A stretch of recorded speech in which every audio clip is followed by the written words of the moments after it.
ఇప్పటికైనా శ్రీవర్షినికి మించిపోయింది లేదు. చేసిన తప్పు తెలుసుకొని అందరు నవ్వుకుంటున్నారు, అందరూ గలీజ్గా మాట్లాడుకుంటున్నారు.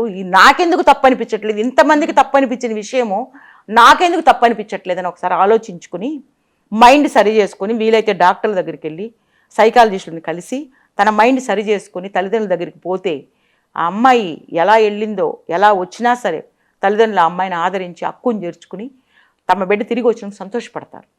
ఏంది అసలు టీవీ యూట్యూబ్ ఓపెన్ చేస్తే ఈ దరిద్రాలు చూడలేక జనాలు చచ్చిపోతున్నారు. ఒక్కొక్క కామెంట్ చూస్తుంటే మైండ్ పోతుంది.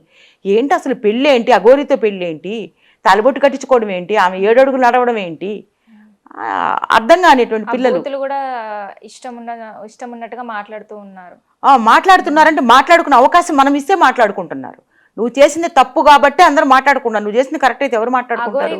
ఇష్టం ఉన్నట్టుగా బూతులు వదిలేస్తున్నారు. అఘోరికి ఇష్టం ఏంటమ్మా, అఘోరికి ఇష్టం ఏంటంటే అఘోరి టార్గెట్ చేయడం అమ్మాయినే టార్గెట్ చేసింది, ఇంతకుముందు రాధికని టార్గెట్ చేసింది. ఆ రాధికతో ఎందుకు విడిపోయింది అనేది ఆ కారణాలు వెతికినట్లయితే ఆ రాధిక కూడా ఏం చెప్పట్లేదు. అంటే ఏమైనా భయపెట్టి ఉండొచ్చు, నువ్వు కనుక పబ్లిక్లో కనుక మాట్లాడావంటే నీ అంతు తెలుస్తాను. ఇప్పుడు బ్లాక్మెయిల్ మామూలే కదమ్మా, ఎవరైనా ఏమైనా మనకు దొరికింది అనుకో వాళ్ళ దగ్గర ఇన్ఫర్మేషను ఫోన్ చేయడం, వాళ్ళు బ్లాక్మెయిల్ చేయడం. నువ్వు కనుక ఈ విషయం ఎవరికైనా చెప్పినట్లయితే నీ వీడియోలు బయట పెడతాను, లేకపోతే నేను ఇది చేస్తాను అది చేస్తాను అని చెప్పి ప్రతి ఒక్క వెధవకి అందరికీ చేసేవాళ్ళకి చేసేవాళ్ళ గురించి మాట్లాడుతున్నాను.